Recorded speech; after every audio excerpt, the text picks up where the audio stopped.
Money. The way the world is growing, we need more and more of it. And the demand for cryptocurrency grows as well. Have you ever wondered how money started? How and why did we get here? Is it possible cryptocurrency will take over money? All these questions will be answered in this video. So, let's begin with the most important question first. Why do we use it? To promote the exchange of goods in an economy, money serves as a medium of exchange. Compared to barter commerce, the use of money reduces transaction costs for both buyers and sellers. Commodities were the initial forms of money, valued for their intrinsic value as a means of exchange. In today's markets, money might include government-issued legal tender or fiat money, money substitutes, fiduciary media, or electronic cryptocurrencies. All of these types of money are considered forms of money in today's markets. People use money as a means of exchanging goods and services in an economy. Bartering can lead to problems due to the double coincidence of wants, which is avoided when money is used. Grain and animals were historically the first forms of money used. Standardized currencies managed by a central bank form the basis of most money systems today. The introduction of digital cryptocurrencies, which have many of the characteristics of money, has also occurred. Having a clear concept of finance. Money is a store of value that can be easily transferred from one person to another, a means of trade, a store of value, and a unit of account for measuring the value of other items are all uses of the currency. Money was a relatively recent creation, and most societies had long relied on trading to transact their daily business. To solve this dilemma, both parties had to have something that the other needed in order for the transaction to go through. As an intermediary good, money solves this difficulty. Agricultural commodities such as grain and animals were the first known kinds of money in existence. They realized that these commodities could be used or traded again in the future because of their high demand. Other early types of currency include cocoa beans, cowrie shells, and agricultural implements. Standardization of money in the form of currencies, as economies grew more complex, reduced transaction costs by making it simpler to measure and compare values. As money representations got more abstract, from precious metals to coins, paper notes, and electronic records, in the current era, electronic recordings. Cigarettes were the de facto medium of exchange for prisoners of war during World War II. Even soldiers who didn't smoke were enamored with the idea of using cigarettes as currency. Money is a necessity. For a currency to serve its intended purpose as money, it must meet the following criteria. It must be interchangeable, durable, portable, recognizable, and stable. By facilitating the use of money as an intermediary good, these characteristics lower the transaction cost. Money in fungible form should be able to be exchanged for other money in fungible form. When it comes to coinage, for example, there should be a standard weight and purity for metal coins and for commodities money. To use a non-fungible good as money results in transaction costs of evaluating each unit of the item before an exchange can be completed. Durable. Money should be long-lasting and reusable, so that it can be utilized in future transactions without losing its value. For example, a fast-degrading good or a perishable good will be less helpful in future transactions. Money's fundamentally future-oriented use value is at odds with using a non-durable good as money. With portable money, you may easily carry or travel a significant amount of money without difficulty. Attempting to utilize a non-portable good as money could result in transaction costs of either carrying significant amounts of the low-value good or defining practical, transferable ownership of an immovable thing. Recognizable. Users should be able to quickly agree on the terms of an exchange if the product's validity and quantity are clearly visible. Trying to utilize an unrecognized good as money results in transaction costs for all parties to agree on the legitimacy and quantity of the goods. Stable. To keep the value of a good stable throughout time, it is important that the supply of that good be roughly consistent, because of the possibility that the value of the non-stable good will grow or fall before the next transaction. Using it as money results in transaction costs. Money's purposes.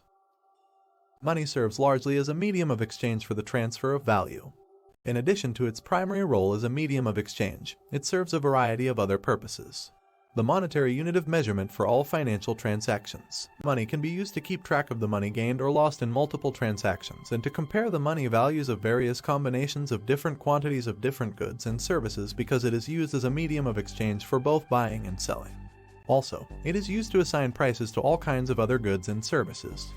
You can account for profits and losses, balance your budget, or value all of the assets of a corporation by using this method. Stockpile of worth. Due to money's fundamental future-oriented nature as a medium of exchange, it provides a way to store value earned through present production or trade for potential future usage as other commodities and services in return. In particular, users can save the value of their non-fungible, non-durable, non-portable, non-recognizable, or non-stable commodities or services for future trading. Saving for the future and conducting business over large distances is now a reality because of this. The deferred payment standard. It is possible to transfer value over time by means of credits and debts when money is widely regarded as a common medium of exchange and a viable store of value. It is possible for one person to borrow money from another for a specified period of time and to repay the borrowed money with a different amount at a later date. The different kinds of cash. There are various forms of currency. Money determined by the market. Market order might generate money on its own.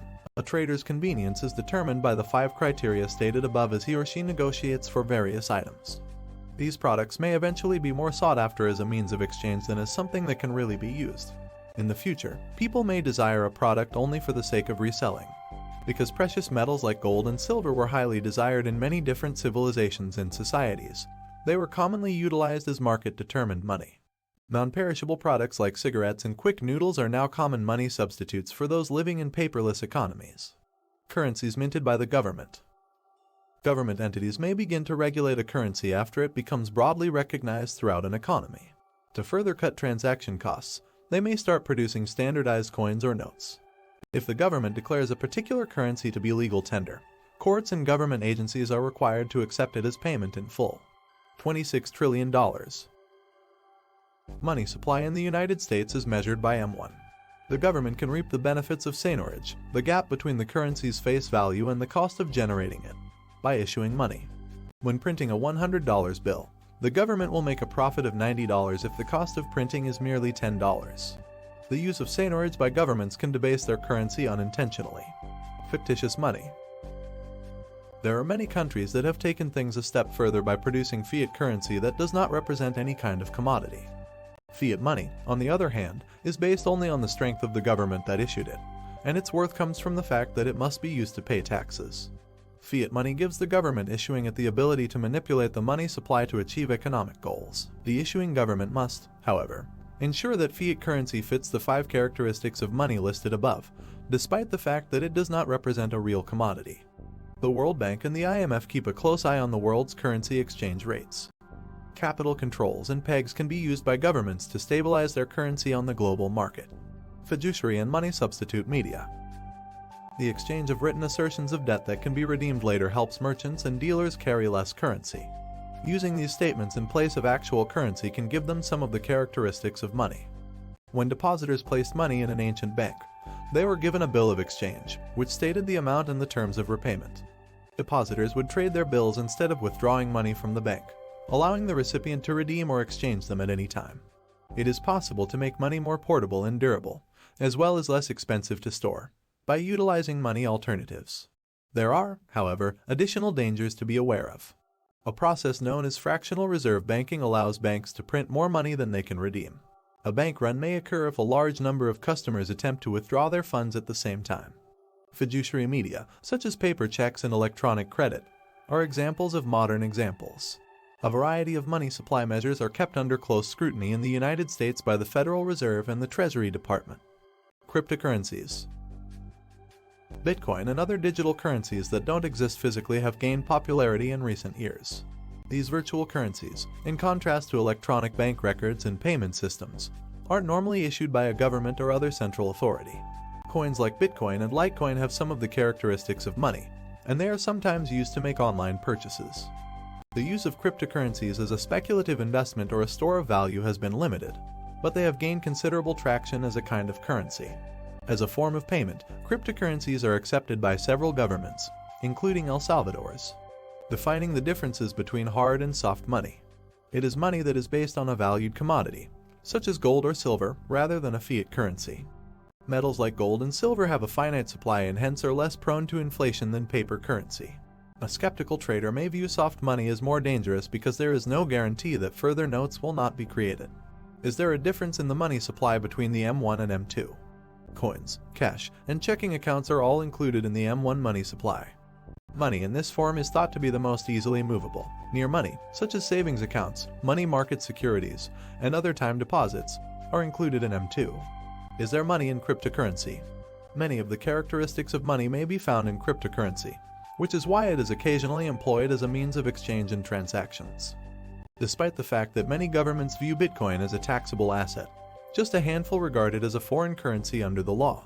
El Salvador, for example, has made a big deal out of cryptocurrency adoption. Money is really a word with a much larger meaning. It's an idea we've all built up for centuries, and the fact that it gets its name from the most basic thing that humans value, the ability to make their lives better by acquiring resources, tells you a lot about how important it is to human society. I think the conclusion to be drawn here is that regardless of whether we call it money, currency, or cryptocurrency, the underlying ideology remains the same. This ideology has been with us for thousands of years, and it will likely continue to influence our lives for thousands more. Whether you're a designer, a business owner, or simply someone with some spare time on their hands, I hope you enjoyed this little discourse on money. Were you aware of the concepts of money and how it plays an important part in our society? Do you have any additional information that others should know about this topic? Let us know in the comments section below or join the conversation on Twitter. Be sure to like and subscribe for more content to transform into smart money.